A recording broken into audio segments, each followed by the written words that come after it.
పరిశుద్ధమైన బైబిల్ గ్రంథంలో నుంచి మొదటి సమూయేలు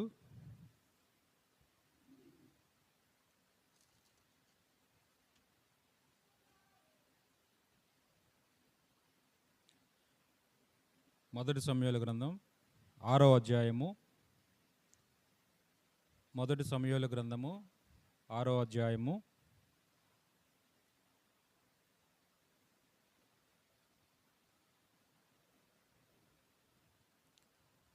మొదటి నుంచి కొన్ని వచనాలు మార్చి మనం చదువుకుందాం. మొదటి సమూయేలు గ్రంథము 6వ అధ్యాయము మొదటి నుంచి కొన్ని వచనాలు మనం మార్చి చదువుకుందాం.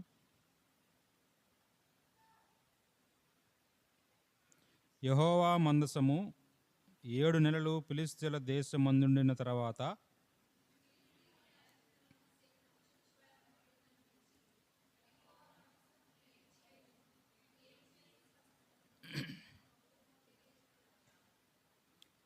వారు ఇశ్రాయేలుల దేవుని మందసమును పంపివేయ నిర్దేశించిన ఎడల ఊరకే పంపక ఏ విధము చేతనైనను ఆయనకు అపరాధమైన అర్పణం చెల్లించి పంపవలెను. అప్పుడు మీరు స్వస్థత నుండి ఆయన హస్తము మీ మీద నుండి ఎందుకు తీయబడక ఉండినో మీరు తెలుసుకొందురనిరి.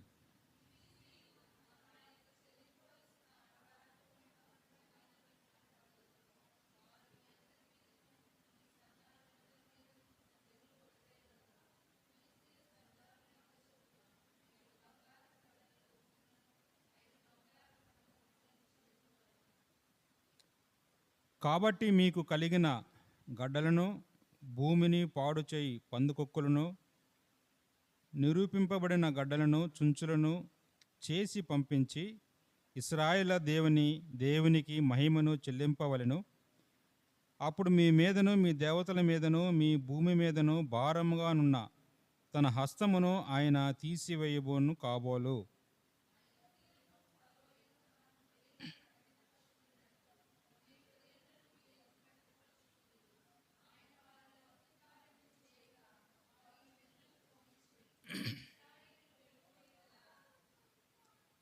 కాబట్టి మీరు క్రొత్త బండి ఒకటి చేయించి కాడి మొయ్యిని పాడి ఆవులను రెండింటిని తోలి తెచ్చి బండి కట్టి వాటి దూడలను వాటి దగ్గర నుండి ఇంటికి తోలి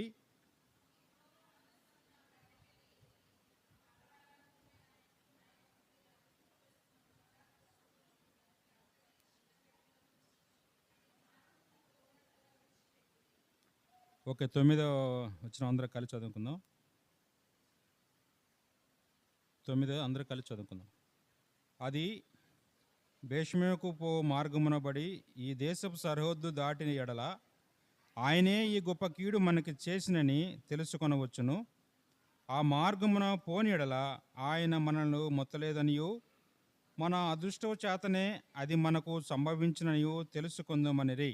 చాలు, దేవునికి సహాయం కొరకు ప్రార్థన చేద్దాం.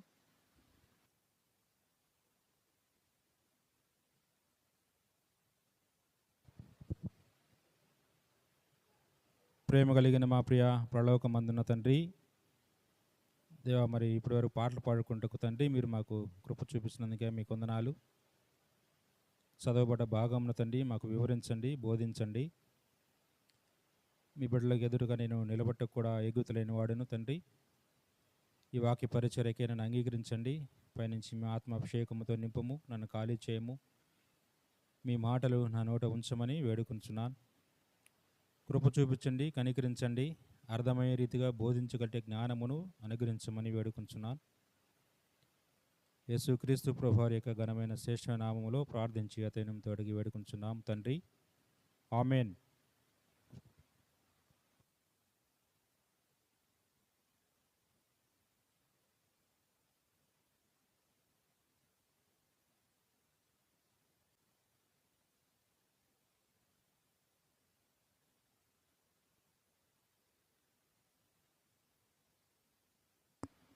మనం చదువుకున్నటువంటి ఈ భాగము ఆల్రెడీ మనందరికీ బాగా పరిచయమైనటువంటి భాగమే. ఫిలిష్తీయులకు ఇజ్రాయేలుకు యుద్ధం జరిగినప్పుడు ఇశ్రాయేలీయులు ఫిలిష్తీయుల చేతిలో ఓడిపోయి వారు మన దేవుని యొక్క మందసాన్ని తీసుకొని వారు మనందరికీ తెలిసిందే కదా. అయితే ఇక్కడ యెహోవా మందసము 7 నెలలు ఫిలిష్తీయుల దేశం ముందుండిన తర్వాత, ఇప్పుడు ఎన్ని నెలలు అక్కడ ఉందని తెలుస్తుంది మనకి? 7 నెలలు అక్కడ ఉందని మనకి తెలుస్తుంది. అయితే వారు ఈ ఫిలిష్తీయులు యెహోవా మందసమును తీసుకొని వెళ్ళిన తర్వాత ఎక్కడ ఉంచారు?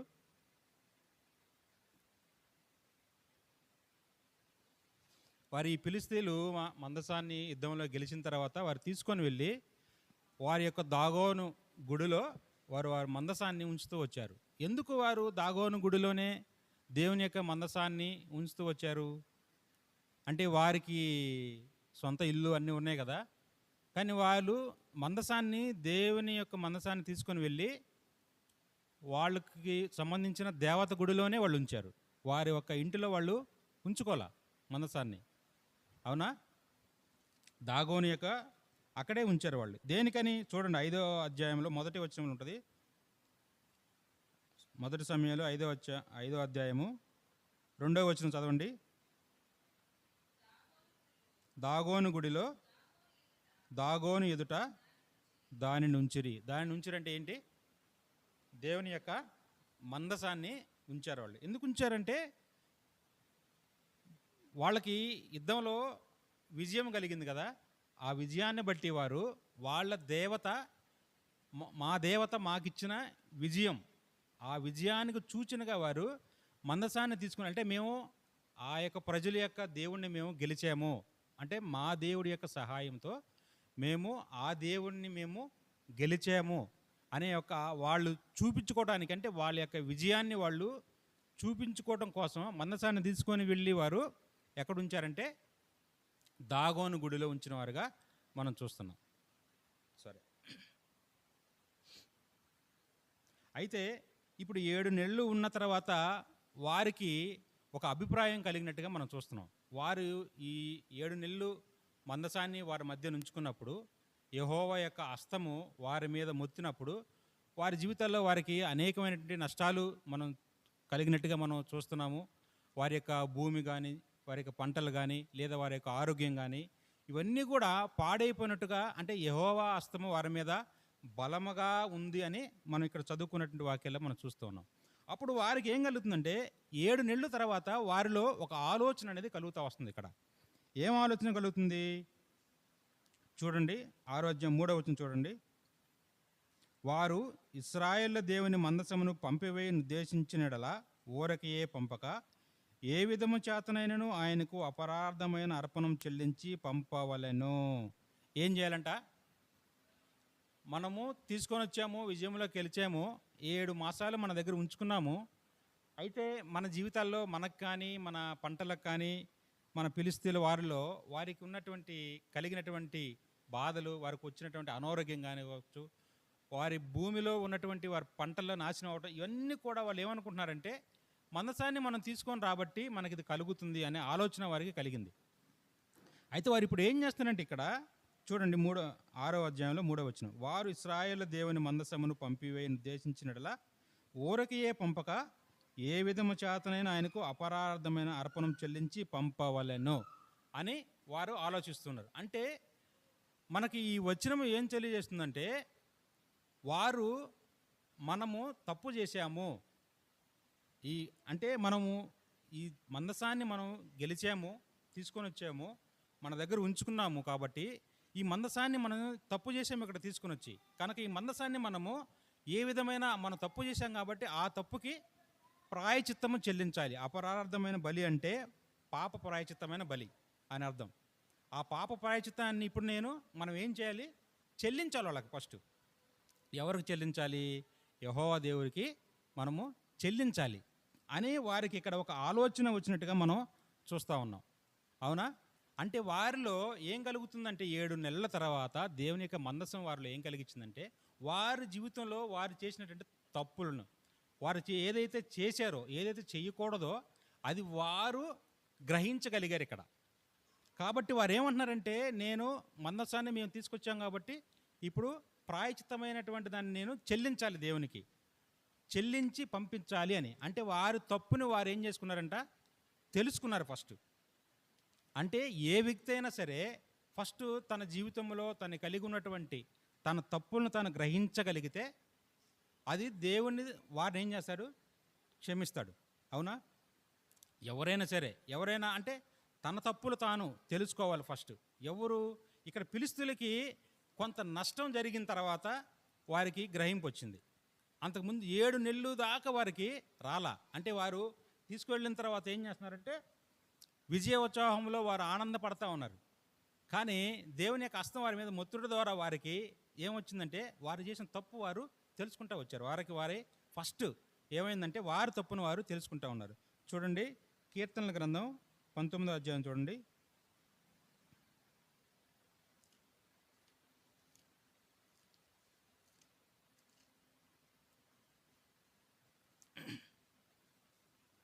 కీర్తనలు 19:12 వచనం చదవండి.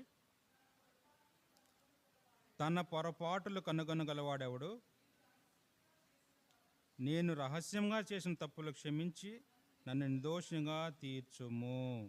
ఏంటంటే ఇక్కడ ఎవరు రాశారు ఇది చూడండి. 19 దావీదు రాశాడు. దావీదు ఏమంటున్నాడంటే తన జీవితంలో తను తప్పు చేసిన వాడుగా ఉన్నాడు. దావీదు తప్పు చేసినట్టు మనందరికీ తెలుసు.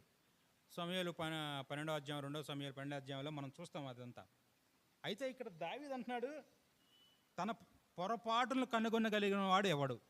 మొట్టమొదటిగా మనం చేయాల్సింది ఏంటంటే మన జీవితంలో మనం ఇప్పుడు యవ్వన కాలంలో ఉన్నప్పుడు మన జీవితంలో అనేకమైనటువంటి సంభవాలు జరుగుతూ ఉంటాయి. అది ఏ విధంగానైనా కావచ్చు, కాలపరంగా కావచ్చు, లేదా మనం చదివే స్కూల్స్లో అయినా కాలేజీల్లో అయినా ఎక్కడైనా సరే ఏవైనా జరుగుతూ ఉండొచ్చు మన సంభవాలు మనకి. ఎందుకంటే మనం అపవాది ఉన్నటువంటి ఈ లోకంలో మనం జీవిస్తున్నాం కాబట్టి ఫస్ట్ మన పొరపాటులను మనం ఏం చేయాలి, గుర్తించాలి. ఫస్ట్ ఏ వ్యక్తి అయినా సరే తన పొరపాటులను తాను కనుగొనగలిగితే అతనికి ఏముంది, పాప క్షమాపణ ఉంది.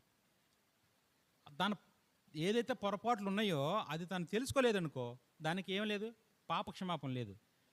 ఎందుకంటే ఒక వ్యక్తి ఎవరైనా సరే ఈ లోకంలో జన్మించినటువంటి ఏ వ్యక్తి అయినా సరే తను చేసిన పాపాలను బట్టి, అంటే తను చేసిన పాపాలంటే పొరపాట్లను బట్టి, అంటే ఏదైనా కావచ్చు, అది దొంగతనము, అబద్ధము, అంటే మనకు తెలుసు కదా ఇవన్నీ, జారత్వం, వ్యభిచారం, ఏమైనా ఇలాంటివన్నిటిని బట్టి యేసుక్రీస్తు ప్రభువారికి కూడా నరకము లేచే అధికారం లేదు. ఎవరికి? యేసుక్రీస్తు ప్రభువారికి కూడా నరకంలో వేసే అధికారం లేదు. ఎందుకంటే మానవుని చేసినటువంటి పాపానికి ఆయన ఆల్రెడీ ఏం చేశాడంటే ప్రాయశ్చిత్తం కలిగించేశాడు. 2020 సంవత్సరాల క్రితం ఆయన ఈ లోకానికి వచ్చి మన కొరకు ఆయన కలవర శిలువలో మరణించాడు కదా, మరణించి ఆయన రక్తాన్ని కార్చాడు కదా. అది దేని కొరకు కార్చాడంటే పాపం కొరకై. ఎవరైతే తన జీవితంలో ఎలాంటి పొరపాట్లు కలిగి ఉన్నారో, ఎలాంటి వారు తప్పులు చేస్తున్నారో, వారు చేసేటువంటి పొరపాట్లు, వారు చేసిన తప్పుల్ని వారు ఏం చేయాలంటే ముందుగా కనుగొనాలి. ఎందుకంటే ఇప్పుడు ఆల్రెడీ యేసుక్రీస్తు ప్రభువారు ఏం చేశారంటే పాపానికి ప్రాయశ్చిత్తాన్ని కలిగిచ్చేశాడు ఆల్రెడీ. కానీ ఏ వ్యక్తి అయినా ప్రభువా నేను పాపిని, ఇదిగో నా జీవితంలో ఈ పొరపాటు ఉంది, నా జీవితంలో ఇదిగో ఈ తప్పు ఉంది, నా జీవితంలో నేను ఇలా మీకు వ్యతిరేకంగా నేను ఇలా జీవించాను అని ఏ వ్యక్తి అయినా క్షమాపణ అడిగితే తప్ప అతనికి ఏం లేదు, పాప క్షమాపణ లేదు. మొట్టమొదటిగా మనం చేయాల్సిన పని ఏంటంటే మన పొరపాట్లను మనము గుర్తించాలి. ఏ పొరపాట్లు మనం చేస్తున్నాం, దేవుడు మనకి ఏం చెబుతున్నాడు, మనం అది చేస్తున్నామా లేదా. దేవుని యొక్క వాక్యాన్ని మనం చదవమని రోజు మనకి ఉంది. ఉదయం సాయంత్రం మనం దేవుని వాక్యాన్ని చదువుతున్నామా? ఎందుకంటే బైబిల్లో ఏం రాయబడి ఉందంటే, యాకోబు రాసిన పత్రికలో ఉంది, మేలైనది తెలిసి ఉండి చేయకపోతే పాపమే. సమూయేలు అంటాడు కదా, నేను ప్రార్థన చేయకపోతే నాకు పాపమే. కనుక మనం ఎంత సమయాన్ని దేవుని దగ్గర మనం బైబిల్ చదువుతున్నాం, లేదంటే ఎంత సమయాన్ని మనం దేవుని దగ్గర ప్రార్థిస్తున్నాం. ఏం పనులు ఉంటాయి మనకి? మహా అంటే యవనస్తులు అంటే కొంతసేపు పని ఉంటుంది. తర్వాత ఎందుకంటే ఇంట్లో అమ్మనో నాన్నో బెదిరిస్తాం, అన్నీ చేస్తాం, మనకు కావాల్సింది తెచ్చుకుంటాం, వాళ్ళ చేత ఇప్పించుకుంటాం, తింటాం. అది మన ఇష్టం. ఇంకా మన లైఫ్ అనేది సపరేట్గా ఉంటుంది. అవునా? యవనస్తులకి అదే కదా ఉండేది. ఇప్పుడు పెళ్ళైన వాళ్ళ పరిస్థితి వేరుగా ఉంటుంది, వాళ్ళకి చాలా బాధ్యతలు ఉంటాయి. కానీ ఎవరైతే ఇప్పుడు యవనస్తులకి ఆ బాధ్యతలు ఉంటాయా? ఏం ఉండవు. అయితే నువ్వు ఇంకెంతసేపు సమయాన్ని నువ్వు దేవునితో గడపాలి? మరి నువ్వు ఎంతసేపు చదువుతున్నావు? రోజు బైబిల్ ఎంతసేపు చదువుతున్నావు? దేవుని వాక్యాన్ని ఎంతసేపు చదువుతున్నావు? దేవునితో నువ్వు ఎంతసేపు ప్రార్థిస్తున్నావు? మరి నీవు ఎందుకు దేవుని సమయానికి నువ్వు అందరికంటే ముందు నువ్వు రావాలి కదా? కుటుంబంలో బాధ్యత ఉన్న వాళ్ళు ఉన్నారు, వేరున్నారు, వాళ్ళు చూసుకుంటారు. నువ్వు ముందు రావాలి కదా? ఇవన్నీ ఎవరు పొరపాట్లు? ఇవన్నీ ఎవరు పొరపాట్లు అంటే యవనస్తుల పొరపాట్లే. నువ్వు ఎందుకు రాలి? నాకు సంబంధం లేదు. ఈరోజు ఆదివారం ఏది అన్నం వండమన్నారు, లేదా కూర చేయమన్నారు, నాకు సంబంధం లేదు. వండుకుంటే వండుకో, లేకపోతే లేదు. చెప్పేసేయండి మొహమాటం లేకుండా. ఇబ్బంది ఏముంది అందులో? ఏమన్నా ఉందా? నేను ఎక్కడికి వెళ్ళాలి? నేను మందిరానికి వెళ్ళాలి. టయానికి నేను మందిరానికి వెళ్ళాలి. లేకపోతే నేను వాక్యాన్ని చదువుకోవాలి. లేకపోతే నేను ప్రార్థన చేసుకోవాలి. లేకపోతే నేను సువార్తకి వెళ్ళాలి.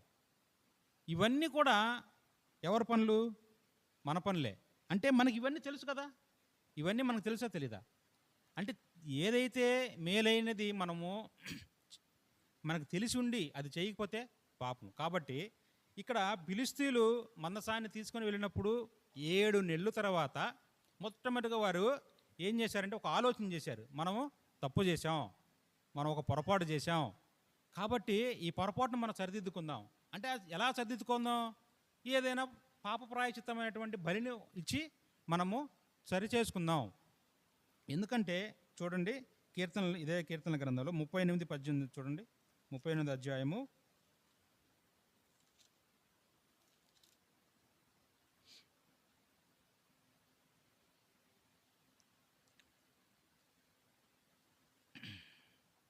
38 అధ్యాయము 18 వచనం చదవమ్మా.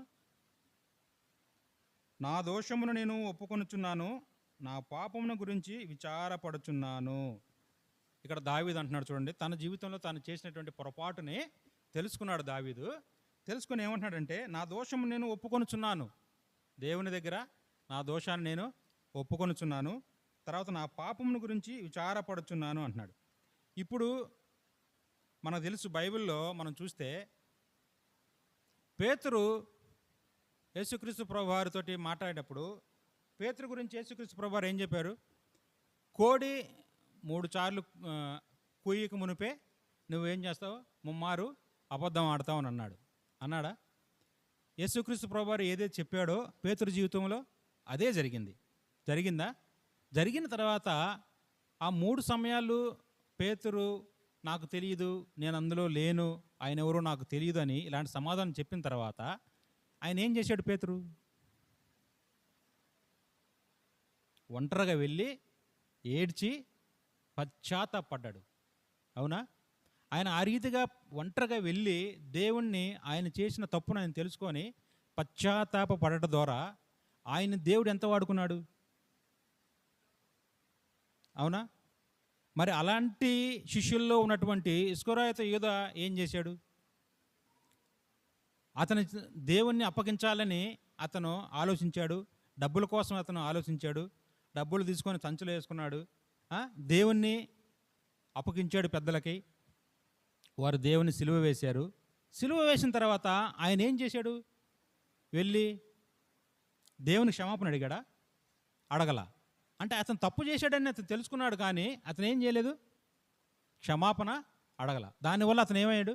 ఊరిపెట్టి చనిపోతూ వచ్చాడు. కాబట్టి ఏ వ్యక్తి అయినా సరే క్షమాపణ, నువ్వు చేసిన నీ ఉన్నటువంటి మైండ్లో ఉన్నటువంటి దేని గురించి అయినా సరే క్షమాపణ అడగకుండా నీకు ఎటువంటి పాప క్షమాపణ లేదు.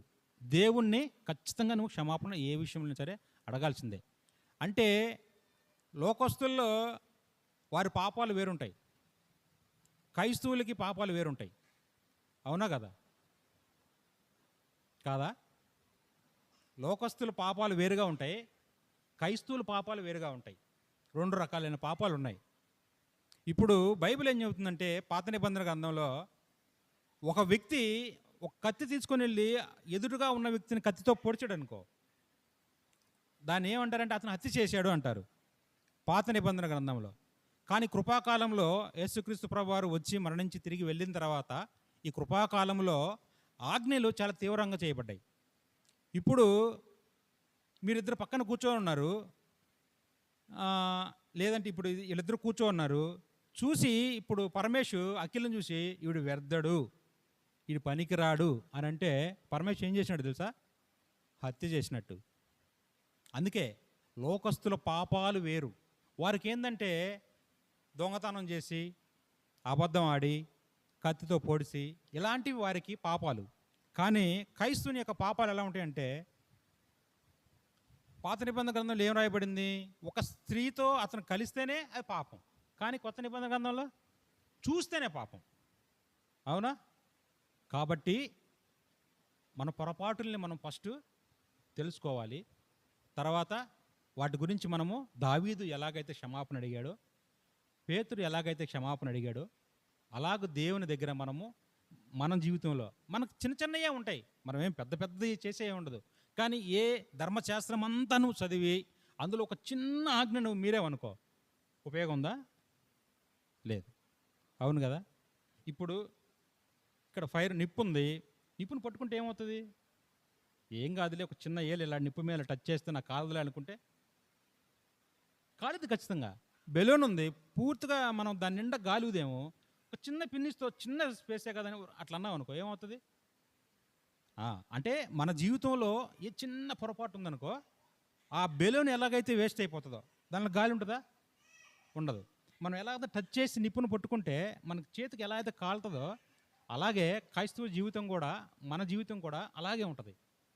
ఎందుకంటే మనము సమస్తాన్ని విడిచిపెట్టాము, యేసుక్రీస్తు ప్రభు వారిని మనము విశ్వసించాము. అవునా? ఆయన మన గురించి మరణించాడని మనం నమ్ముతున్నాము. కనుక మనం ఏదైతే అతను మనకి ఇచ్చినటువంటి ఆజ్ఞ, ఏదైతే మేలైనది మనకుందో దాన్ని మనం ఏం చేయాలా? పాటించాలి. మొట్టమొదటిగా మనం చేయాల్సింది ఏంటంటే మన పొరపాటుల్ని మనము తెలుసుకోవాలి. అది ఏ విషయంలో అయినా కావచ్చు, ఎలాంటి విషయంలో అయినా, మ్యారేజ్ విషయం, లేదంటే మన ఉద్యోగం విషయం కావచ్చు, ఎలాంటి విషయంలో అయినా సరే మనం ఏదైతే కలిగి ఉన్నామో దాన్ని దేవుని దగ్గర దావీదు వలె, పేతురు వలె మనం ఏం చేయాలా? ఒప్పుకొని విడిచిపెట్టేవారంగా ఉండాలి. సరే రండి, మొదటి సమూయేలు గ్రంథం 6వ అధ్యాయము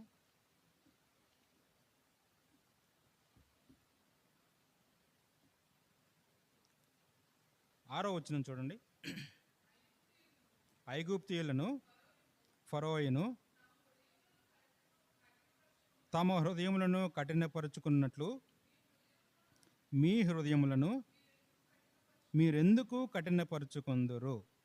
ఆయన వారిలో అద్భుత కార్యములను చేయగా వారు ఈ జనములను పోనిచ్చిరి. చాలు చాలు, ఇశ్రాయేలీయులు వెళ్ళిపోయిరు కదా. ఓకే. అయితే వారు మందసాన్ని తీసుకొని వెళ్ళిన తర్వాత 7 మాసాలు అయిన తర్వాత వారిలో ఈ పొరపాటును వారు కనుక్కున్న తర్వాత వారు ఏం చేశారంటే, వారికి ఉన్నటువంటి పెద్దలని, ఎవరైతే శకునగాండ్రులు ఉన్నారు కదా, ఇక్కడ రాయబడింది మనకి, ఫిలిష్తీయుల యాజకులను, శకునగాండ్రులు, వాళ్ళందరినీ పిలిచారు. వాళ్ళు పిలిచి ఇప్పుడు వాడు ఏమంటున్నారు, వాళ్ళు వచ్చి చెబుతున్నారు వాళ్ళకి, మీరు పొరపాటున ఇది చేశారు కాబట్టి, మీరు ప్రాయశ్చిత్తం తెలుసుకున్నారు కాబట్టి ఇప్పటికైనా సరే మీరు పంపించడానికి సిద్ధపడండి. మీరు మీ హృదయాల్ని ఏం చేసుకోవద్దు, కఠినపరుచుకోవద్దు అని అంటున్నారు ఇక్కడ. అంటే వారు శకునగాళ్ళు, ఫిలిష్తీయులు 7 నెలలు వాళ్ళ దగ్గర మందసం ఎందుకు ఉంచుకున్నారంటే, కారణం వారి యొక్క హృదయం ఏమైంది? కఠినమైపోయింది.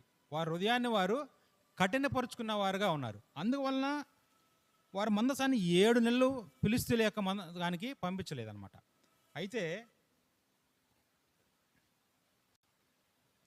మోషే ఫరో యొద్దకు వెళ్ళినప్పుడు ఇశ్రాయేలు ప్రజలు ఫరో యొక్క ఐగుప్తులో వారు 400 సంవత్సరాలు వారు ఉన్నప్పుడు మోషేని అహరోన్ని దేవుడు ఫరో యొద్దకు పంపించినప్పుడు వారు ఫరోతో మాట్లాడుతూ వచ్చారు, నా ప్రజలని 3 దినాలు నడవగలిగినంత దూరం పంపించండి, అక్కడ మేము మా దేవునికి మొక్కి మేము మొక్కు తీర్చుకోవాలి, కాబట్టి అక్కడికి మమ్మల్ని పంపించండి అని మోషే అహరోను అడుగుతూ వచ్చారు. ఎవరిని? ఫరోని. కానీ మరి అక్కడ వారు ఫరో ఏం చేశాడు? తన హృదయాన్ని కఠినపరుచుకుంటూ వచ్చాడు. అంటే వారు ఫరో మాట, అహరోను మాట వినలేదు అంటే అర్థం ఏంటి? వాళ్ళిద్దరిని ఎవరు పంపించారు? దేవుడు పంపించాడు. ఇప్పుడు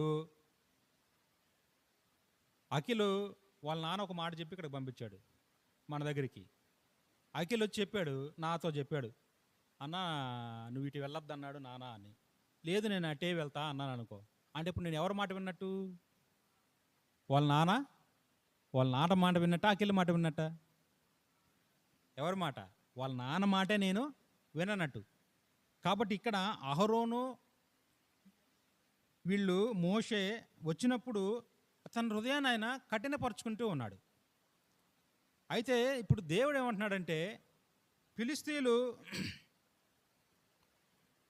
వారు కఠినపరుచుకున్నట్టుగా మీరెందుకు మీ హృదయాల్ని కఠినపరుచుకుంటున్నారని అడుగుతున్నాడు మిమ్మల్ని. ఎవరిని? ఇప్పుడు ఇక్కడ కూర్చున్న మనల్ని ఏమడుగుతున్నాడంటే, మీ హృదయాల్ని మీరెందుకు కఠినపరుచుకున్నారు అని అడుగుతున్నాడు.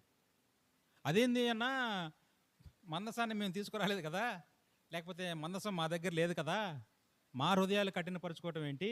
మందసం మా దగ్గర ఉంటే మందసం మేము పంపించలేదని నువ్వు మీ హృదయాల్ని మీరు ఎందుకు కఠినపరుచుకున్నారని మీరు అడగచ్చు. కానీ మందసం అయితే మా దగ్గర లేదు కదా, మమ్మల్ని ఎందుకు మీరు కఠినపరుచుకున్నారు అని అడుగుతున్నారు అని అనవచ్చు. అయితే చూడండి, రోమిలి రాసిన పత్రిక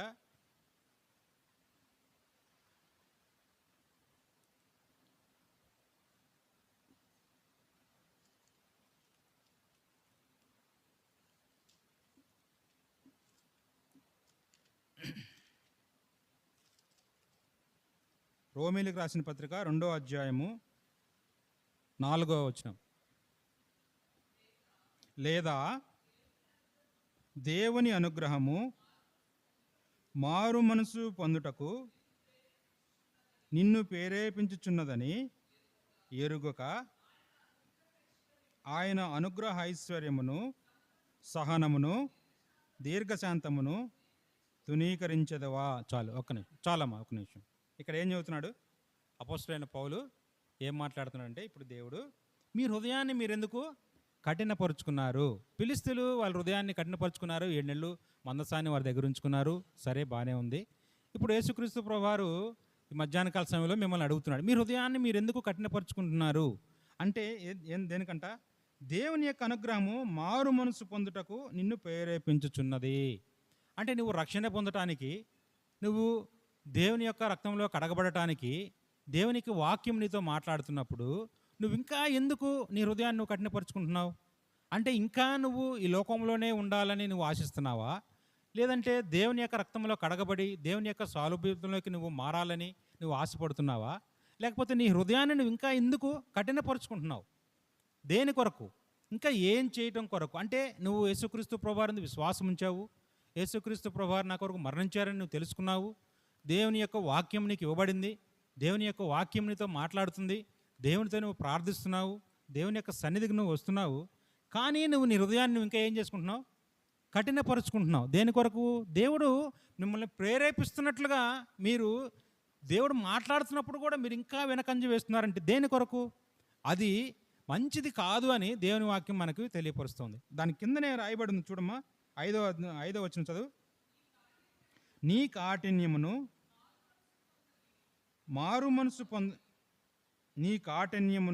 మార్పు పొందని నీ హృదయమును అనుసరించి ఉగ్రత దినమందు, అనగా దేవుని న్యాయమైన తీర్పు బయలుపరచబడు దినమందు నీకు నీవే ఉగ్రతను సమకూర్చుకొనుచున్నావు. ఇప్పుడు చెప్పండి, దేవుని వాక్యం నేను ప్రేరేపిస్తున్నప్పుడు నువ్వు మారు మనసు పొందు, పాపక్షమాపణ నువ్వు పొందు, దేవుని పాపక్షమాపణ అడుగు, దేవుని యొక్క సంఘంలో నువ్వు చేర్చబడు, నువ్వు నా చెంతక రా అని దేవుడు మాట్లాడుతున్నప్పుడు, దేవుని యొక్క వాక్యం నీతో మాట్లాడుతున్నప్పుడు నువ్వు ఇంకా కఠినంగా చేసుకుంటున్నావంటే దానికి ఏంటంటే మూల్యం ఏముందంట? ఉగ్రత దినమున నీకు నువ్వే ఏం తెచ్చుకుంటున్నావు? చదువు, అక్కడ ఉంది చూడండి. తీర్పు బయలుపరుచున్న దినమందు నీవే ఉగ్రతను సమకూర్చుకొనుచున్నావు. అంటే నీ ఉగ్రతకి ఎవరు కారణం? ఇప్పుడు నీవే కారణం. అంటే నీవు రక్షించబడకుండా నేను ఇంకా ఈ నెల కాదులే, వచ్చే నెల చూద్దాంలే, అంటే ఈసారి ఈ బ్యాచ్తో కాదులే, ఈసారి బ్యాచ్లో చూద్దాంలే, లేకపోతే ఇంకొకసారి చూద్దాంలే, ఇప్పుడు కాదులే నాకు భయం అవుతుంది అని ఇలాగ నువ్వు వెనకంజ చేయటం వల్ల ఏముందంట? నీకు నువ్వే ఉగ్రతను కొని తెచ్చుకుంటున్నావని దేవుడు మాట్లాడుతున్నాడు. కనుక దేవుని వాక్యం నీతో మాట్లాడినప్పుడు దేవుణ్ణి అడుగు నువ్వు. దేవా, ఏంది నా పరిస్థితి ఏంటి? నేను మారు మనసు పొందాలి. అంటే నువ్వు ఇంకా వెనకంజలో ఉన్నావు అంటే కారణం ఏంటి అంటే నువ్వు ఇంకా దేవుని సంపూర్ణంగా నమ్మలేదని అర్థం. అంతే కదా.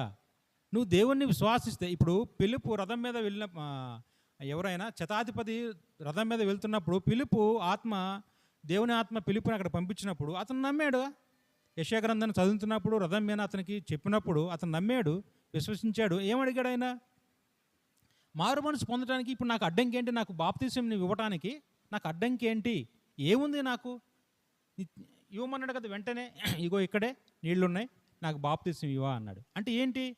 మధ్యాహ్నం అన్న చెప్పాడు కదా, నాకు ఇప్పుడే పాప క్షమాపణ వచ్చింది, నేను దేవుని నమ్ముకున్నానంటే వెంటనే ఉంచడమే అన్నాడు కదా. దానికి ఎందుకు టైం వేస్ట్ ఎందుకు? ఏంటి అఖిల్, ఇంకేమైనా చేయాలా? ఇంకేమైనా పని ఉందా? నువ్వు పరమేష్ మీరిద్దరు సిద్ధమేనా? నువ్వు ఇస్మాయిల్ మీరు ముగ్గురు సిద్ధమేనా? ఇంకెంతమంది ఉన్నారు? మీరు ఇంకెవరున్నారమ్మా? నువ్వా? ఏం పేరు? నీ పేరేం పేరమ్మా? అవిలా. నువ్వు కూడా సిద్ధమేగా? Very good. కాబట్టి దేవుని వాక్యం మనతో మాట్లాడుతున్నప్పుడు దేవుడు మనం ఏం చేయాలంటే, నువ్వు రెడీ, సిద్ధపడ్డా నువ్వు. అప్పుడు ఇంకా నువ్వు దేవుని బలపరుచుకోవడం కోసం దేవుని నువ్వు అడగాలి. నువ్వు దేవుణ్ణి ఇంకా నువ్వు ఈనాటి రోజు ఎప్పటికీ నీకు ఇంకా చాలా టైం ఉంది. దేవుణ్ణి ప్రతిరోజు నువ్వు అడుగు, నేనేంది, నన్ను బలపరచు, నాకు బలం ఇవ్వు, ఆత్మ. ఇప్పుడు పౌలు దేవుని పిలిచినప్పుడే 3 దినాలు చూపులేదు ఆయనకి, అవునా? లేకుండా అననీయ వెళ్ళి చేయి పెట్టి ప్రార్థించినప్పుడు అతను దేవుని శక్తి పొందాడు లేదా? అలాగే దేవుని నువ్వు శక్తి పొందాలి, అడగండి దేవుణ్ణి. కాబట్టి మీ హృదయాలను మాత్రం ఏం చేసుకోకూడదు, కఠిన మాత్రం పరుచుకోబోకండి. కఠిన పరుచుకోవడం వల్ల ఏం జరిగిందో, ఉగ్రతను మీరు తెచ్చుకున్నారు. ఒకటి, మనం మన హృదయాన్ని కఠినపరుచుకోవడం ద్వారా ఉగ్రతను మనమే తెచ్చుకుంటాం. అలాగే ఫిలిష్తీయులు ఏం చేశారంట, వారి హృదయాన్ని వారు కఠినపరుచుకొని వారి మీదకి వారు ఎన్నో వారికి శరీరములకు కలిగినట్టు బాధలు కావచ్చు, వారి పంట పొలాలు ఇవన్నీ కూడా పందికొక్కులు వెళ్ళి నాశనం చేసినాయి. వారికి దేవుని హస్తం అన్ని మొత్తింది. కాబట్టి హృదయాన్ని కఠినంగా చేసుకోకూడదు, అవునా? మొట్టమొదటిగా ఏం చూసాం, మన పాపాలు అంటే మనలో ఉన్నటువంటి పొరపాట్లు ఏమున్నాయో అవన్నీ మనం తెలుసుకోవాలి. రెండవది, దేవుని వాక్యం మనతో మాట్లాడుతున్నప్పుడు మనం దేవుణ్ణి అడిగి మారు మనసు పొందడానికి మనం సిద్ధంగా ఉండాలి. మారు మనసు పొందకపోతే ఉగ్రతను మనమే తెచ్చుకునే వారమే అవుతాం, అవునా? సరే రండి, మొదటి సమూయేలు గ్రంథం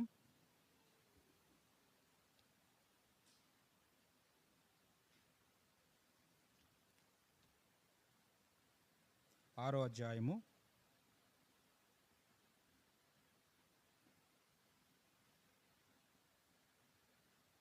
3వ వచనం చదవమ్మా.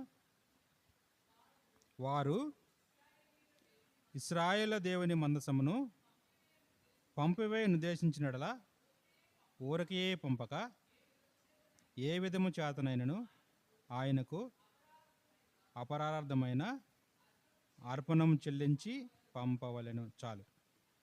కాబట్టి మొట్టమొదటిగా వారి యొక్క పొరపాటును వారు తెలుసుకున్నారు. పొరపాటు మనం చేశాము, ఈ 7 నెలలు మన హృదయాన్ని కఠినపరుచుకున్నాము కనుక ఇప్పుడు మనం చేసిన దానికి మనం ప్రాయశ్చిత్తం చేయాలి. ప్రాయశ్చిత్తం చేసి మందసాన్ని మనం పంపించాలి. అలా పంపించితేనే, అంటే దేవుని యొక్క హస్తము, దేవుని యొక్క హస్తం మన మీద ఉందా? లేకపోతే చూడండి 9వ వచనం చదువు. 9వ వచనం చదువు, అదే అధ్యాయం.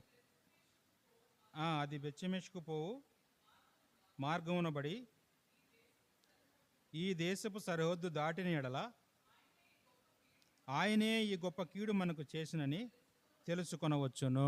ఓకే, చాలు. ఏందంట, ఇప్పుడు ఆయనే మనకి చేసాడా లేదా అని తెలుసుకోవడానికి వారు చూస్తూ ఉన్నారు. లేకపోతే దాని కిందనే ఏముంది, మళ్ళీ ఇంకొక వచనం చూడండి. ఆ మార్గమున పోని ఎడల ఆయన మనలను మొత్తలేదనియు మన అదృష్టవశము చేతనే అది మనకు సంభవించిననియు తెలుసుకొందుమనిరి. ఇక్కడ చూడండి, అదృష్టం చేతనే అది మనకు సంభవించుననియు. అదృష్టము అనే మాట మనం ఇక్కడ చూస్తా ఉన్నాం. అంటే ఏ క్రైస్తవుడైనా సరే అదృష్టము అనే మాట వాడచ్చా?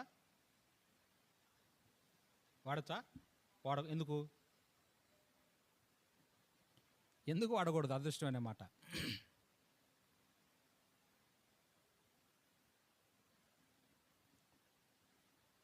వారు ఏం చేస్తున్నారంటే వారు తప్పులను తెలుసుకొని మనం పాపం చేసాం కాబట్టి ప్రాయశ్చిత్తం చేద్దాము, హృదయాన్ని కఠినపరుచుకున్నారు, 7 నెలలు పంపించేద్దాం అనుకుంటున్నారు. ఓకే, కాబట్టి వారు ఏంటంటే వారు దేవుణ్ణి పరీక్షిస్తున్నారు.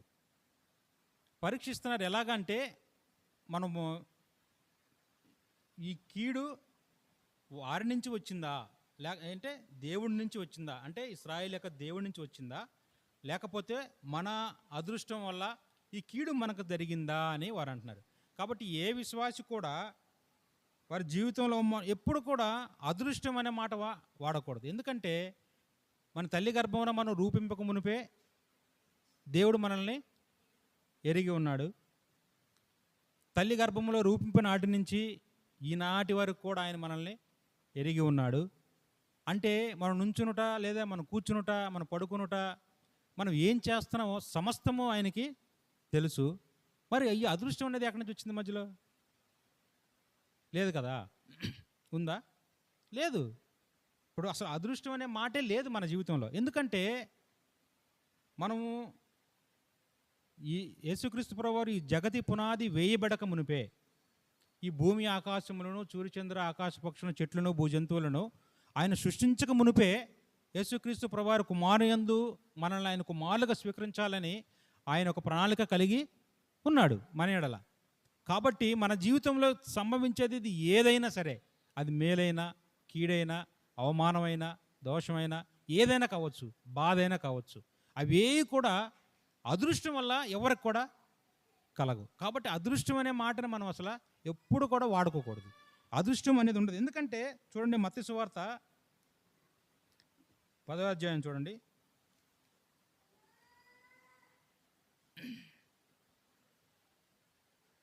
మత్తయి సువార్త 10వ అధ్యాయము 29వ వచనం చదవమ్మా. 2 పిచ్చుకలు కాసుకు అమ్మబడును కదా, ఆయనను మీ తండ్రి సెలవలేక వాటిలో ఒకటైనను నేలన పడదు. ఏంటంట? ఎక్కడో ఆకాశంలో 2 పక్షులు ఎగురుతున్నాయి. అయితే ఆ 2 పక్షులు ఈ ఈ క్షణాన ఒకటి నేలకి రాలిపడాలి. అది 5 రూపాయలకో, రూపాయికో, 2 రూపాయలకో అది పలానా వ్యక్తికి అమ్మబడాలి అని ఎవరికి తెలుసంట? మరి మనము పిచ్చుకల కంటే మనం శ్రేష్ఠులమా? కాదు. దాని కింద వచ్చిన చదువు తల్లి, 30వ వచనం చదువు. మీ తల వెంట్రుకలనియు లెక్కింపబడి ఉన్నవి గనుక మీరు భయపడకుడి, మీరు అనేకమైన పిచ్చుకల కంటే శ్రేష్ఠులు అంటున్నాడు. ఇప్పుడు చెప్పండి, ఇప్పుడు మన జీవితంలో అదృష్టం అనేది ఉంటుందా? అబ్బా వీడు మంచి మార్కులు వచ్చిందిరా, వీడు మంచి మార్కులతో పాస్ చేయడం అంటే వీడికి అదృష్టం కలిసి వచ్చిద్దా? వీడు పాస్ అయ్యాడరా, వీడికి మంచి అదృష్టం వచ్చిందిరా, లేదు వీడికి మంచి ఉద్యోగం వచ్చిందిరా అంటే ఇది అదృష్టం వచ్చిందా? అంటే అదృష్టం అనేది మనం ఎప్పుడు కూడా వాడుకోకూడదు. అయితే మన జీవితంలో మనకు కావాల్సిన ప్రతి దాని గురించి కూడా మనం ఎవరిని అడగాలి? దేవుణ్ణి మనము అడిగేవారంగా ఉండాలి. దేని కొరకు అంటే ఎప్పుడు, ఏ సమయాన, ఏ వ్యక్తికి ఏం కావాలో ఎవరికి తెలుసంట? పరలోకం ముందున్న మీ తండ్రికి తెలియబడి ఉంది. అంటే పలానా సమయంలో పలానా వ్యక్తికి పలానాది అవసరం, అది ఎవరికి తెలుసు? ఆల్రెడీ నేను సృష్టించిన దేవుడికి, అంటే నువ్వు పిండముగా అసలు ఒక అండము కూడా నువ్వు రూపింపక మునిపే నిన్ను ఎరిగి ఉన్న నీ దేవునికి నీకు ఏది అవసరమో, అంటే పలానా వ్యక్తి, ఇప్పుడు పలానా ఇస్మాయిల్ 6 అడుగులు ఎదగాలి అంటే అది దేవుని ప్రణాళికే. అది ఇస్మాయిల్ గొప్పతనం కాదు, లేకపోతే వాళ్ళ నాన్న వాళ్ళ అమ్మ వారికి మంచి ఫుడ్ పెట్టి వాళ్ళని ఇంత ఎత్తు చేయలా, అది దేవుని యొక్క ప్రణాళికే. ఒకరు ఎలా ఉండాలి, ఒకరు ఏ రంగు ఉండాలి, ఒకరు ఎలా ఉండాలని మొత్తం కూడా అది దేవుని యొక్క ప్రణాళికే. కాబట్టి వీరు అదృష్టవంతులరా తెల్లగా ఉన్నారు, లేదు వీరు అదృష్టవంతులరా వీరికి ఉద్యోగం వచ్చింది, వీళ్ళు అదృష్టవంతులరా వీరు పాస్ అయ్యారు, ఇవన్నీ కూడా మనం వాడకూడదు. అంటే నీకు ఏది కావాలో, నీకు ఎప్పుడు ఏది సిద్ధపరచాలో అది ఎవరికి తెలుసంట? ఎవరు తెలుసు? మనల్ని సృష్టించినటువంటి మన సృష్టికర్త అయినటువంటి దేవునికై తెలుసు. అది ఒక వ్యక్తి ఈ దినాన ఒక వ్యక్తి భోజనం చేయాలంటే దానికి ఎవరి అనుమతి కావాలి? దేవుని యొక్క అనుమతి మనకి కావాలి. అది నువ్వు ఈరోజు భోజనం చేసావు అంటే అది నీ గొప్పతనం కాదు. నీకు ఈరోజు భోజనం దొరికింది అంటే అది నీ గొప్పతనం కాదు. భోజనము లేకుండా ఈ ప్రపంచంలో చనిపోయేవాళ్ళు చాలామంది ఉన్నారు. వాళ్ళందరికంటే నువ్వు శ్రేష్ఠుడివో కదా? అంటే నీకు ఈ దినాన భోజనం అవసరం అని ఎవరికి తెలుసు? నేను సృష్టించినటువంటి నీ దేవుడికి తెలుసు. కాబట్టి నీ జీవితంలో ఏదైనా అదృష్టాన్ని నువ్వు నమ్ముకోకూడదు ఎప్పుడు కూడా. ఫస్ట్ ఏదైనా సరే దేవుణ్ణి నువ్వు పోరాడి గెలుచుకునే విధంగా ఉండాలి, అడగాలి. ఎందుకంటే దేవా, ఈ సమయాన నీకు తెలుసు కదా నాకు ఏది అవసరమో, నా బలహీనతలను ఎరిగిన వాడివే, నా బలంను ఎరిగిన వాడివే, కాబట్టి నాకు ఏది కావాలి ఈ సమయాన్ని మీరు నాకు దయచేయమని దేవుణ్ణి మనం అడిగితే దేవుడు ఏం చేస్తాడు? అది మనకు అనుగ్రహిస్తాడు, తప్పకుండా అనుగ్రహిస్తాడు మనకి. ఎందుకంటే అదృష్టాన్ని మనం ఎప్పుడు నమ్మకూడదు. ఇక్కడ వీళ్ళు చేస్తున్నది ఏం చేస్తున్నారంటే, ఫిలిష్తీయులు మందసాన్ని మనం పంపిద్దాం, ఇది దేవుని ద్వారా మనకు కలిగిందా లేదా అని వారు పరీక్షిస్తున్నారు. ఇక్కడ అర్థమైందా? ఈ కీడు ఎవరి ద్వారా వచ్చింది, దేనికి వచ్చింది ఈ కీడు అనేదాన్ని వాళ్ళు పరీక్షిస్తూ ఉన్నారు. ఇక్కడ అదృష్టం అనేది వాళ్ళు చూసుకుంటున్నారు. ఈ అదృష్టం అనేది మనం చూసుకోకూడదు. చూడండి, ప్రసంగి గ్రంథం 3వ అధ్యాయం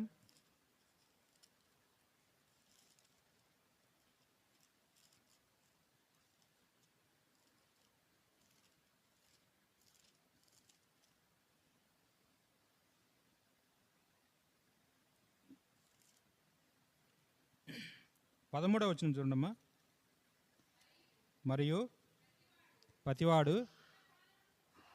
అన్నపానములు పుచ్చుకొనుచు తన కష్టార్జితం వలన సుఖం అనుభవించుట దేవుడిచ్చు బహుమానమని తెలుసుకుంటేనే. ఏం తెలుసుకున్నాడంట? ప్రసంగి అయిన జ్ఞాని ఎవరు? సొలొమోను. ఏం తెలుసుకున్నాడంట? ఒక వ్యక్తి తన కష్టార్జితాన్ని అనుభవించాలంటే, తను భోజనం చేసి ఆ దినం తను సుఖంగా ఉండాలంటే అది దేవుని యొక్క బహుమానం అంట. మన శక్తి కాదు, మన బలం కాదు, మన అధికారం కాదు, లేదా మన డబ్బు కాదు, లేదంటే మనకున్నటువంటి బంధువులు కాదు, మనకున్నటువంటి అధికారం, ఇవేవి కాదు. ఎవరంటే దేవుని యొక్క బహుమానమే మనకది. కాబట్టి ఏది కూడా క్రైస్తవ జీవితంలో అదృష్టం అనే దానికి తావు లేదు. ప్రతి విషయంలో మనం ఏం చేయాలంటే దేవుణ్ణి అడగాల్సిందే. కాబట్టి మొట్టమొదటిగా మన పొరపాట్లు మనం తెలుసుకొని దేవుని దగ్గర మనం క్షమాపణ అడగాలి. రెండవది, దేవుడు మిమ్మల్ని ప్రేరేపిస్తున్నప్పుడు మారు మనసు పొందటానికి నువ్వు మారు మనసు పొందాలి. మూడవదిగా, మారు మనసు పొందిన తర్వాత నీ జీవితంలో ఏది కూడా జరిగేది కూడా దేవుని యొక్క చిత్తము ద్వారానే జరుగుతుందని నువ్వు తెలుసుకోవాలి. కాబట్టి ఏది కూడా నా జీవితంలో అదృష్టము కాదు అనేదాన్ని మనం క్లారిటీగా ఉండాలి. ఫస్ట్ రండి, 1 సమూయేలు గ్రంథం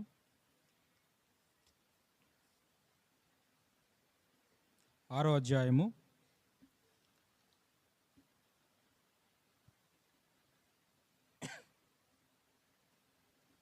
1 సమూయేలు గ్రంథం 6వ అధ్యాయము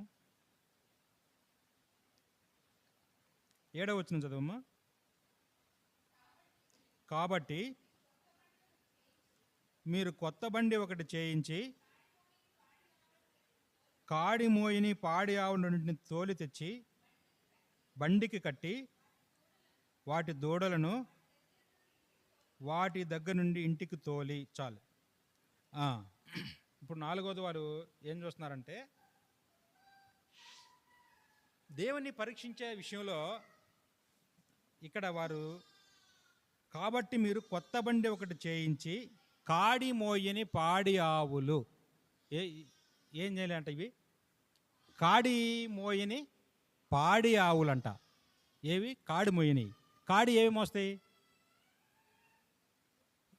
ఇప్పుడు ఏవైనా దున్నలుంటే అవి మాత్రమే, ఎద్దులు కానీ దున్నలు కానీ కాడి మోసేవి.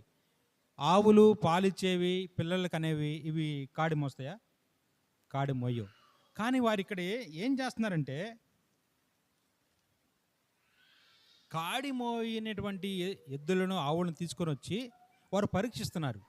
అంటే ఈ కాడి మోయని ఆవులు ఎద్దులు కొత్త బండిలో యొక్క మందసాన్ని పెట్టి అవి తిన్నగా రాజమార్గమున యెహోషువ యొక్క పొలము దగ్గరికి తిన్నగా వెళితే, లేదా అవి కలిగి ఉన్నటువంటి బాధలు ఏదైతే ఉన్నాయో, ఇప్పుడు వాటికి పిల్లలకు అనేవి కదా ఆవులు, వాటిని ఏం చేయమన్నారు వాళ్ళు? కొత్తవి తీసుకొచ్చారు కదా, బండి కట్టమన్నారు కదా.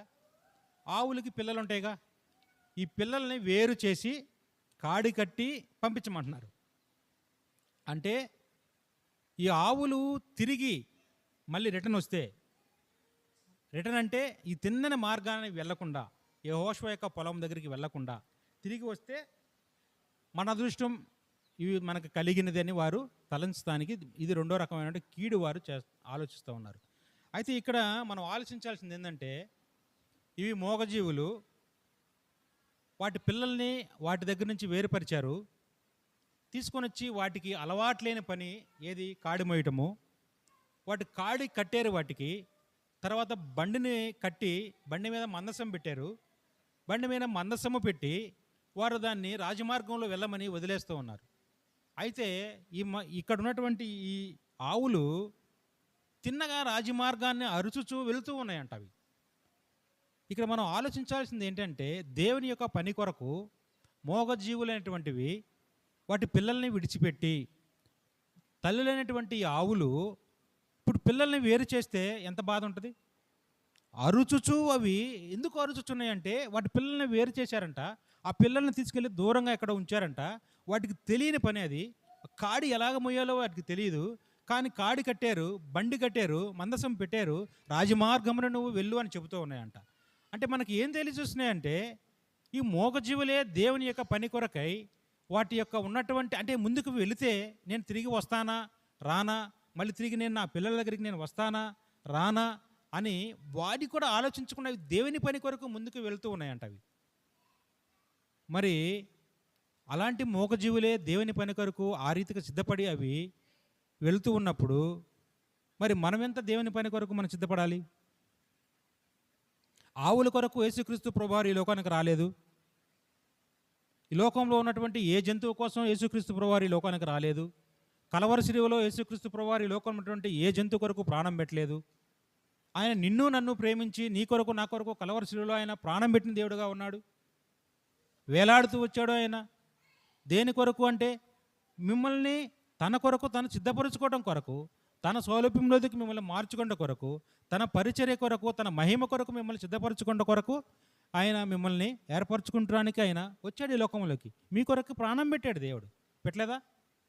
మన కొరకే ప్రాణం పెట్టాడు. కానీ ఆ పాడి ఆవుల కోసం దేవుడు ప్రాణం పెట్టలేదు.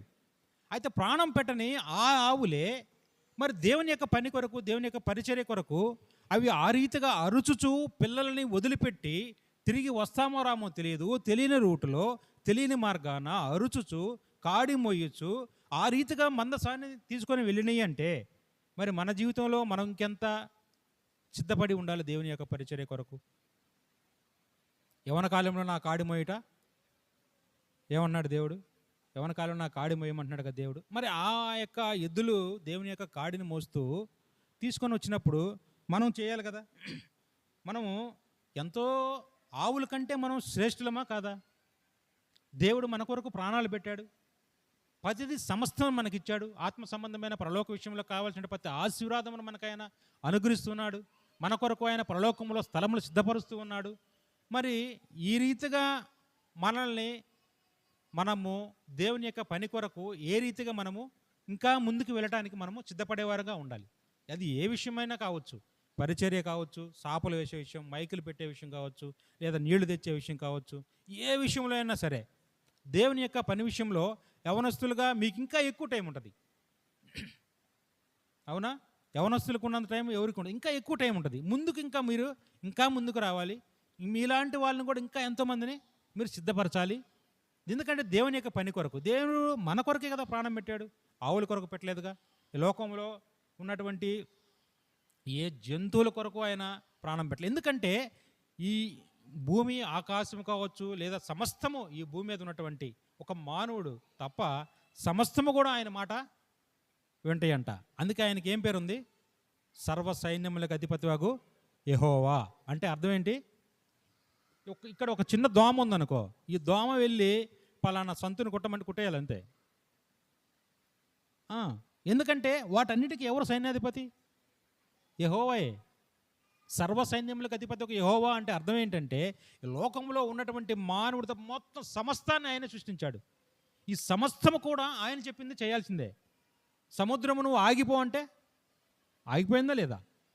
గాలి నువ్వు ఆగిపోమంటే ఆగిపోయిందా లేదా? ఎందుకు?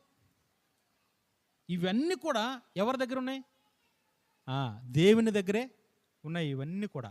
కాబట్టి మనము ఆ యొక్క పరిచర్య కొరకు, దేవుని యొక్క పని కొరకు, పరిచర్య కొరకు మనల్ని సిద్ధపరచుకోవాలి ఆ రీతిగా. ఇక్కడ చూడండి, పాలిచ్చేవి ఆవులు, వాటికి తెలియదు, కాడి మోయటం తెలియదు, కొత్త పని, ఆ రూట్ ఎలాగెళ్ళాలో తెలియదు వాటికి. అరుచుచూ వెళ్ళినాయి అంట రాజమార్గాన. ఎలా వెళ్ళినాయి? దేవుని యొక్క ఆజ్ఞకి అవి లోబడుతూ వెళ్ళినాయి.